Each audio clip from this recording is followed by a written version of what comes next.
Movie में 1979 के समय रुद्रवनम गांव में चलपति नाम का व्यक्ति अपनी पत्नी के साथ एक बच्ची पर तंत्र विद्या करते हुए दिखता है। उस गांव के लोगों को पता चलता है कि चलपति और उसकी पत्नी जादू टोना कर रहे हैं। सभी ग्रामीण इकट्ठा होकर उन्हें पकड़ते हैं। वो उन्हें जान से मारने के लिए पेड़ से बांध देते हैं। चलपति की पत्नी ग्रामीणों को श्राप देती है कि अगले 12 वर्षों में इस गाँव का सर्वनाश हो जाएगा। गाँव के लोग चलपति और उसकी पत्नी को जिंदा जला देते हैं। वहीं गांव के सरपंच हरिश्चंद्र चलपति के बेटे भैरव को एक अनाथालय में भेज देते हैं। इस घटना के 12 वर्ष बाद रात में एक किसान सिद्धैया अपने खेत में पहरा दे रहा होता है। तभी उसके ऊपर एक कौवा हमला करता है। इसके बाद सिद्धैया बेसुध होकर वहां से चला जाता है। अगली सुबह सिद्धैया का बेटा देखता है कि उसके पिता लापता हैं। इस घटना के एक सप्ताह बाद सूर्या अपनी माँ अनुसुईया और चचेरे भाई के साथ उस गाँव जा रहा होता है। सूर्या की माँ अनुसुईया पिछले 13 वर्षों से उस गाँव से बाहर रह रही होती हैं। अब वो उस गांव में जाकर अपनी जमीन एक स्कूल के लिए दान में देना चाहती हैं। साथ ही गांव के मेले में हिस्सा लेना चाहती हैं। गांव में ये मेला देवी मुदम्मा के सम्मान में लगता है।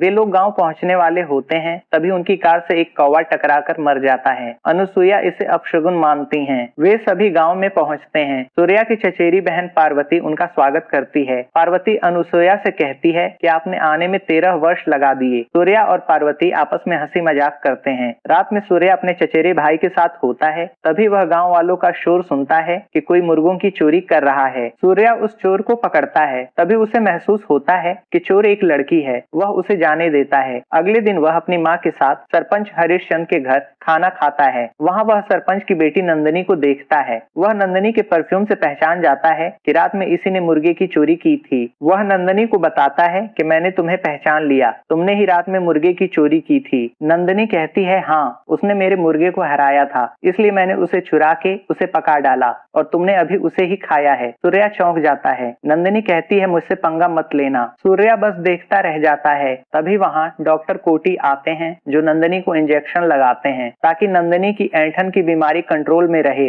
वह बताते हैं कि तुम्हें हर 8 दिन में ये इंजेक्शन लगवाना जरूरी है। सूर्या बस नंदिनी को देखता है। इधर होश में आने पर सिद्धैया को चेचक हो चुका होता है। गाँव में सूर्या देखता है कि नंदिनी अपनी फ्रेंड सुधा को उसके प्रेमी कुमार से मिलवा रही है। सूर्या नंदिनी का मजा लेता है। फिर वह कुमार और सुधा को बधाई देता है। सूर्या कहता है तुम दोनों को मिलना हो तो बताना, मैं कुमार को और नंदिनी सुधा को लेकर आएगी। इस तरह दोनों प्रेमियों को मिलवाने के नाम पर सूर्या नंदिनी से मेलजोल बढ़ाता है। सूर्या नंदिनी को इम्प्रेस करने की कोशिश करता है। वहीं नंदिनी को लव में इंटरेस्ट नहीं होता है। एक दिन नंदिनी कुमार को बताती है कि सुधा की शादी तय हो गई है, अब ये तुमसे मिलने नहीं आ पाएगी। कुमार सुधा से कहता है मैं तुम्हारे लिए कुछ भी कर सकता हूँ, क्या तुम मेरा साथ दोगी? नंदिनी सुधा से कहती है तुम खुशकिस्मत हो जो तुम्हें कुमार जैसा लड़का मिला है। नंदिनी की हिम्मत देने पर सुधा कुमार के साथ जीवन जीने का निश्चय करती है। अगले दिन अनुसुईया अपने गांव के घर को पार्वती के नाम करने की रजिस्ट्री कागजात उसे देती है। पार्वती मना करती है पर अनुसुईया नहीं मानती है। सूर्या कहता है दीदी अब से ये घर आपका है, वैसे भी अब हम इस गाँव में नहीं रहने वाले। थोड़ी देर बाद पार्वती सूर्या से कहती है कि नंदिनी को घर छोड़कर आओ।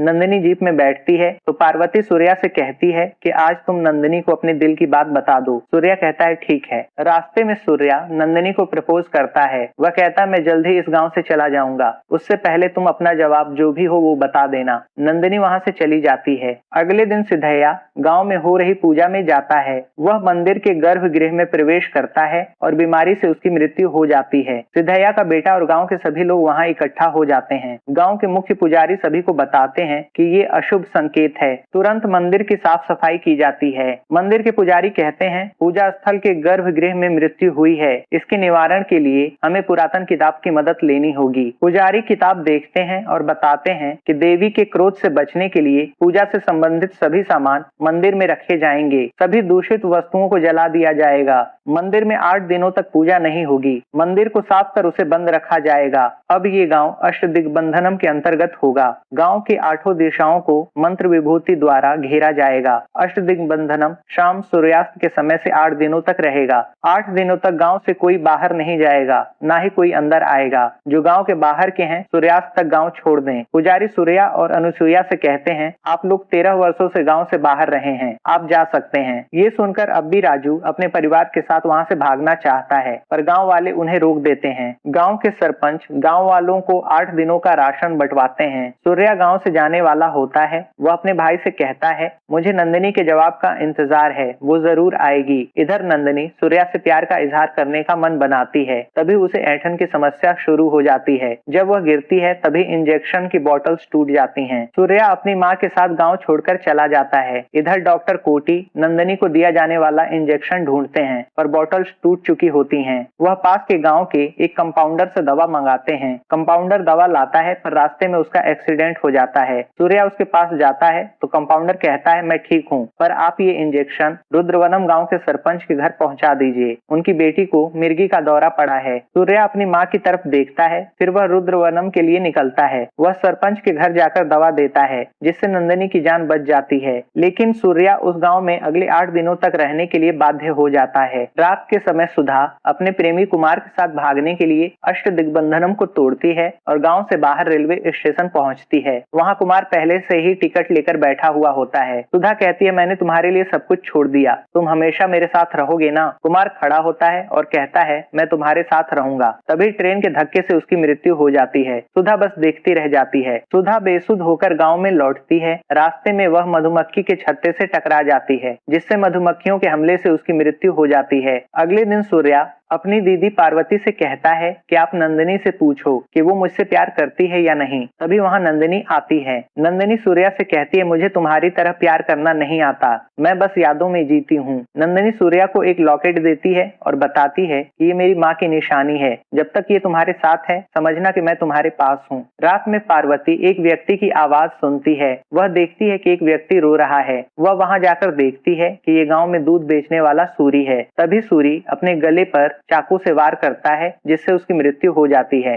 धीरे धीरे गांव के सभी लोग इकट्ठा हो जाते हैं। सभी को पता चलता है कि सूरी ने आत्महत्या कर ली। अगली सुबह सूर्या नंदिनी से मिलता है। नंदिनी बताती है कि मुझे पार्वती दीदी से मिलने जाना है। इधर पार्वती सिलाई कर रही होती है। वह बेसुध होती है। वह अपने रूम में जाती है और एक बड़ी सुई से अपने सिर में वार करती है, जिससे उसकी मृत्यु हो जाती है। उसकी मृत्यु पर सूर्या को बहुत निराशा होती है। वह कहता है, मुझे विश्वास नहीं होता कि दीदी आत्महत्या करें। पुजारी कहते हैं, या तो इसने दर्द की वजह से आत्महत्या की है या किसी ने गांव के अष्ट दिग्बंधनम को तोड़ा है। सभी चौंकते हैं। सरपंच कहते हैं, गांव के सभी लोगों के यहाँ पता करो, किसी के घर का कोई सदस्य तो बाहर नहीं गया। गांव में सभी के घर पूछताछ होती है। सुधा के माता पिता छिपाते हैं। वह बताते हैं कि सुधा नहा रही है। सुधा के माता पिता आपस में बात करते हैं, सुधा तो अपने प्रेमी के साथ भाग गई है। अगर गाँव वालों को पता चला कि हमारी बेटी ने अष्ट दिग्बंधनम को तोड़ा है तो वो हमें जिंदा नहीं छोड़ेंगे। इधर गाँव के लोग पार्वती का अंतिम संस्कार करते हैं, जिसे दूसरे गांव के लोग हैरानी से देखते हैं। तभी एक अघोरा गांव के लोगों के पास जाकर शंख बजाता है। अघोरा पुजारी और गांव वालों से कहता है कि चिता गांव में जल रही है, मतलब गांव ही शमशान है। वह गांव की मिट्टी पर हाथ रख अपनी तंत्र विद्या से अब तक हो चुकी मौतों को देखता है। वह बताता है, गांव पर बुरी आत्मा का प्रभाव है, अष्ट दिग्बंधनम को हटाना होगा। तभी वहां ढेर सारे कौवे आ जाते हैं। अघोरा बताता है, किसी ने गांव पर काला जादू किया है। अघोरा गांव में आना चाहता है, पर पुजारी मना कर देते हैं। अघोरा कहता है कि अब तक 4 मौतें हो चुकी हैं। एक व्यक्ति बताता है, 4 नहीं, बस 2 लोगों की मृत्यु हुई है। अघोरा कहता है, ये तुम्हारी अज्ञानता है, जब तुम्हें पता चलेगा तब तक देर हो चुकी होगी। ये कहकर अघोरा वहां से चला जाता है। सूर्या अघोरा की बात को ध्यान से सुनता है। सूर्या डॉक्टर कोटी से कहता है, मेरी दीदी ने आत्महत्या नहीं की, मैं जल्द ही इस बात का पता लगा के रहूंगा। सूर्या डॉक्टर कोटी के साथ सूरी के घर पूछताछ करता है। फिर वह जंगली इलाके में जाता है जहाँ से बदबू आ रही होती है। वह वहाँ सूरी की साइकिल पाते हैं। फिर वह उस जगह की जांच करते हैं। तभी उन्हें वहाँ सुधा की लाश मिलती है। सूर्या सुधा के बैग की जांच करता है। गांव वाले और सुधा के माता पिता वहाँ आ जाते हैं। सुधा के माता पिता रोते हैं और बताते हैं कि हमने गांव वालों से छिपाया, हमें लगा सुधा गांव छोड़कर भाग गई है, पर इसकी लाश तो गांव में ही मिली है। सूर्या डॉक्टर कोटी से बताता है कि सुधा गांव से बाहर गई थी। ये देखो, ट्रेन की टिकट 2 लोगों की है। वह रेलवे स्टेशन कॉल कर पता करते हैं तो पता चलता है कि रेलवे स्टेशन पर एक व्यक्ति ट्रेन के द्वारा मारा गया, वह कुमार था। ये जानने के बाद सूर्या पुजारी से मिलकर बताता है कि अघोरा की बात सही थी, गांव में 4 लोगों की मृत्यु हुई है। जिस दिन सुधा ने अपने प्रेमी के लिए अष्ट दिग्बंधनम को तोड़ा, वह रेलवे स्टेशन गई जहां कुमार ट्रेन द्वारा मारा गया। फिर सुधा बेसुध होकर लौट रही थी, वह मधुमक्खियों द्वारा मारी गई। उस समय गौशाला जा रहे सूरी ने उसे देखा, उसने उसे बचाना चाहा, पर सुधा मारी जा चुकी थी। सुधा की मौत देखने के बाद सूरी ने मेरी बहन पार्वती के सामने खुद आत्महत्या कर ली। फिर मेरी बहन पार्वती ने भी आत्महत्या की। मतलब साफ है, मरने वाले को जो भी देखता है वो खुद आत्महत्या कर लेता है। पुजारी कहते हैं तो फिर पार्वती की आत्महत्या को पहले किसने देखा? तभी सूर्या को याद आता है कि उस दिन नंदिनी दीदी से मिलने जाने वाली थी, शायद उसने देखा होगा। वह दौड़कर नंदिनी के घर जाता है पर नंदिनी घर पर नहीं होती। एक व्यक्ति सूर्या से बताता है कि उसने नंदिनी को देखा है। सूर्या उस तरफ तेजी से जाता है जहाँ वह देखता है कि नंदिनी कुएं में छलांग लगा रही है। वह नंदिनी को कुएं से बाहर निकालता है। सभी नंदिनी को बचाकर लाते हैं। नंदिनी की जान बच जाती है पर उसकी बीमारी बढ़ने लगती है। डॉक्टर उसे दवा देकर ठीक करते हैं। तभी वहाँ सरपंच हरिश्चंद्र आते हैं। पुजारी सभी को बताते हैं कि 12 वर्ष पहले जब चलपति और उसकी पत्नी को जलाया गया, उनकी आत्मा यहीं रह गई। उनकी आत्मा ये सब कर रही है। गांव के उत्तर में स्थित उस घर से ही ये समस्याएं हो रही हैं। ये डायन का श्राप है। अब भी राजू कहता है गांव के लोग डरे हुए हैं, पुजारी जी आप उपाय बताइए। पुजारी कहते हैं बचने का उपाय हो या प्रायश्चित का रास्ता किताब से ही पता चलेगा। सरपंच नंदिनी के पास रखी चाबी लेकर घर में पुस्तक लेने के लिए जाते हैं। डॉक्टर कोटी सूर्या को बताते हैं कि 12 वर्ष पहले गांव में महामारी फैली थी। गांव के सभी बच्चे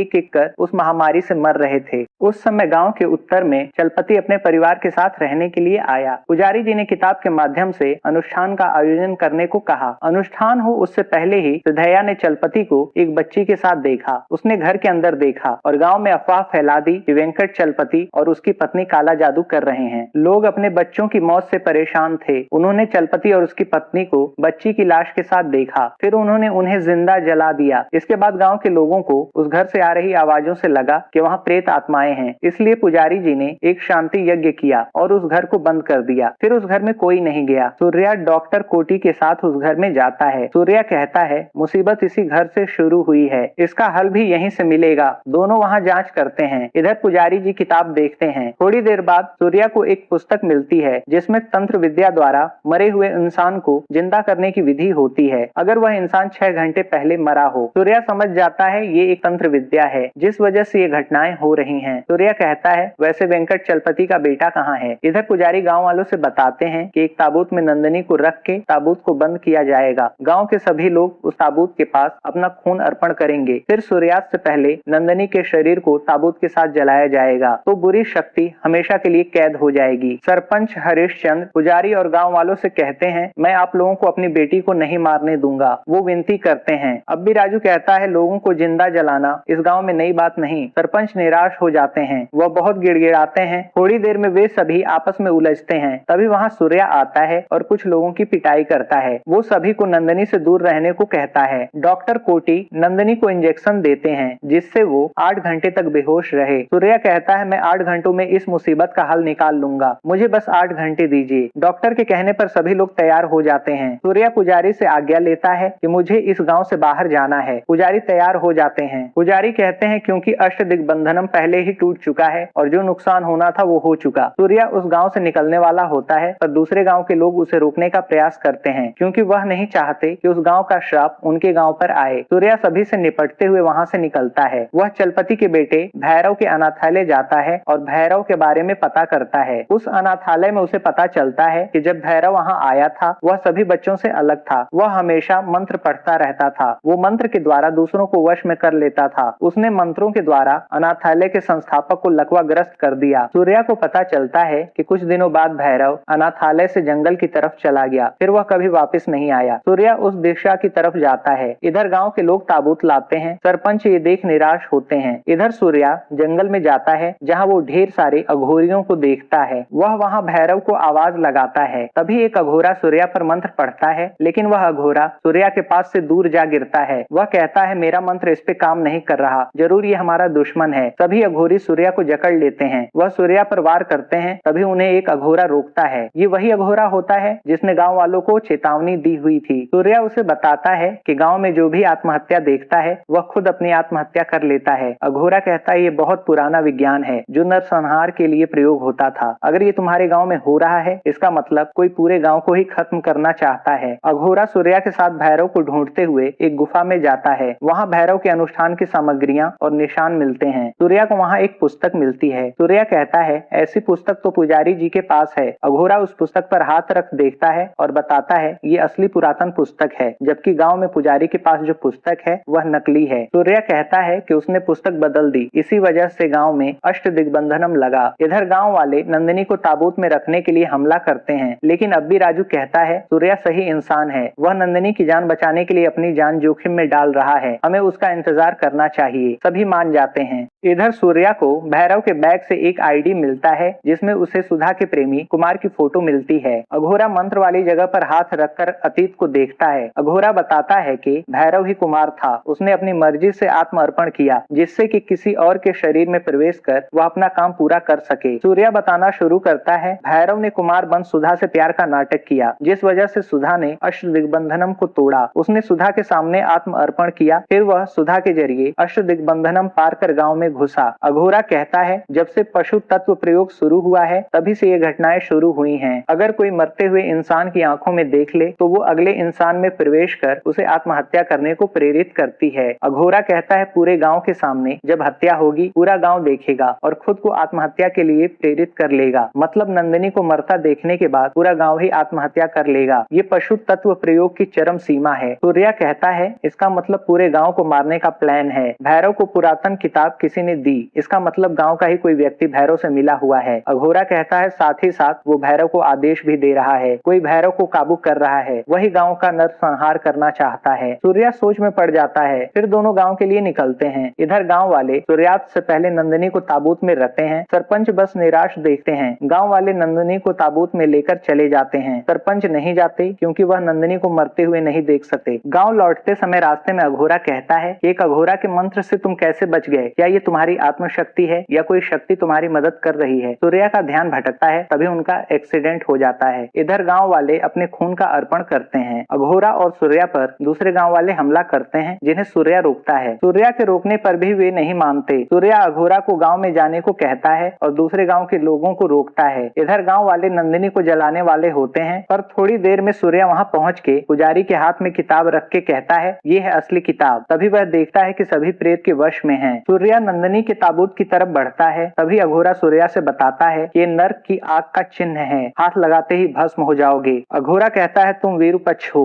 जो रुद्र वनम को बचा सकते हो, यहाँ इन सभी में कोई है जो इन घटनाओं के पीछे है, उसे ढूंढो। सूर्या देखता है कि वहाँ सरपंच नहीं है। वह सरपंच को आवाज लगाता है हरिश्चंद्र प्रताप। वह सरपंच के घर जाता है और सरपंच को ढूंढता है। इधर अघोरा देखता है कि नंदिनी ताबूत से निकलकर हवा में है। वहीं सूर्या सरपंच के घर में एक गुप्त कमरा पाता है जहाँ वह एक पुरानी तस्वीर पाता है जो चलपति के परिवार की होती है। उसमें उसे पता चलता है कि चलपति के परिवार में उसके 2 बच्चे थे। सूर्या सरपंच से मिलकर पूछता है कि चलपति के परिवार का चौथा सदस्य कौन है। सरपंच बताता है कि चलपति के मौत के बाद उसके घर में प्रेत जानकर पूजा रखी गई। मैंने वहाँ एक बच्चे की आवाज सुनी। मैंने देखा एक बच्ची पड़ी हुई है जो ऐंठन की बीमारी से पीड़ित है। मैं उसे घर लाया, फिर अपनी बेटी की तरह उसे पाला। वो लड़की नंदिनी है जिसकी वो लोग बलि देने जा रहे हैं, उसे बचा लो। सूर्या कहता है नंदिनी को खतरा नहीं बल्कि गांव वालों को नंदिनी से खतरा है। भैरव की मदद करने वाली, पुरातन किताब को बदलने वाली और इस विनाश की वजह चलपति की बेटी नंदिनी है। इधर नंदिनी अघोरी से तंत्र विद्या से लड़ती है। नंदिनी तंत्र मंत्र का प्रयोग कर गांव वालों को आत्महत्या पर मजबूर करती है। वह एक पेड़ को आग लगा देती है। सभी गांव वाले उस आग की तरफ बढ़ते हैं। सूर्या वहां पहुंचता है। वह नंदिनी को रोकने का प्रयास करता है। नंदिनी बताती है कि जब हम गाँव आए मेरी माँ को लकवा था, मेरे पिता उनकी देखभाल करते थे। दवाओं से उनका विश्वास उठ गया। उन्हें यकीन था कि मंत्रों से वह माँ को ठीक कर सकते हैं। उन्होंने अथर्ववेद के माध्यम से ऊर्जा को काबू करना सीखा और एक लॉकेट बनाया। उन्होंने उसे माँ को पहनाया और बताया कि ये तांत्रिक शक्तियों से बना है, इससे तुम्हें आराम मिलेगा, ये हमेशा दुष्ट शक्तियों से तुम्हारी रक्षा करेगा। इस बीच गांव में हो रही बच्चों की मौत को रोकने के लिए उन्होंने एक बच्ची को जिंदा करने का प्रयास किया, पर गाँव वालों को लगा कि वो उसे मार रहे हैं। उन्होंने मेरे माता पिता को जिंदा जला दिया। मैं ये सदमा बर्दाश्त नहीं कर सकी और बेहोश हो गई। एक हफ्ते में उस घर में रोती रही। एक दिन सरपंच आए और मुझे अपने घर ले गए। उन्होंने मुझे बचाने के लिए सबसे कहा कि मैं उनकी बेटी हूँ, नहीं तो ये दुष्ट गांव वाले मेरी हत्या कर देते। शुरुआती दिन मैं बेसमेंट में रहती थी, वहाँ मैंने तंत्र विद्या को जारी रखा। एक दिन मेरा भाई मेरे तंत्र मंत्र के उच्चारण को सुनकर मेरे पास आया। फिर हम दोनों ने मिलकर गाँव वालों को मारने का फैसला किया और योजना बनाई। मैंने सुधा को कुमार के प्यार में डाला जिससे हम इस कार्य को पूरा कर सकें। मैंने ही सिद्धैया पर कौवों द्वारा हमला कराया, पुस्तक बदल के इस गांव की सीमा को बंधवाया। अब सब कुछ हम दोनों भाई बहन के अनुसार हो रहा है। नंदिनी कहती है मैं इन्हें नहीं छोड़ूंगी। सूर्या कहता है तुम्हारे पिता इस गांव के लोगों को बचाना चाहते थे, इन लोगों ने अनजाने में गलती की, पर तुम जानबूझकर गलती कर रही हो। नंदिनी कहती है ये मुझे मारने के लिए यहाँ आए थे, मैं और मेरा भाई इस पूरे गांव को खत्म कर देंगे। सूर्या कहता है तुम्हें मुझसे प्यार है, इसलिए तुम मुझे कभी नहीं मार सकती हो, तुम इस घेरे से बाहर आ जाओ। नंदिनी कहती है मेरे प्यार से जरूरी है मेरा बदला। नंदिनी नहीं सुनती, वह गांव वालों को वश में कर आग में डालना शुरू करती है। नंदिनी का भाई सूर्या पर हमला करता है, पर सूर्या के पास लॉकेट होता है जो नंदिनी ने दिया था। इस लॉकेट की वजह से वह सूर्या को नुकसान नहीं पहुंचा पाता है। इसी लॉकेट की शक्ति की वजह से अघोरा दूर जा गिरा था। सूर्या नंदिनी के सामने खुद को चाकू मारता है। ये देखकर नंदिनी उसे संभालती है और रोती है। तभी नंदिनी कहती है अगर तुम मेरे बदले की आग को बुझा दोगे तो ये गांव खुद ही बच जाएगा। वह सूर्या को गले लगाती है। तभी नंदिनी के ऊपर उसके भाई का साया आता है। ये देख सूर्या नंदिनी पर चाकू से वार कर देता है, जिससे भैरव के वश में रहने वाला नंदिनी का शरीर भैरव के काम ना आ सके। नंदिनी सूर्या को प्यार से देखती है। थोड़ी देर में नंदिनी की मौत हो जाती है। सूर्या रोता है। अगले सीन में सभी नंदिनी की समाधि पर होते हैं। सूर्या कहता है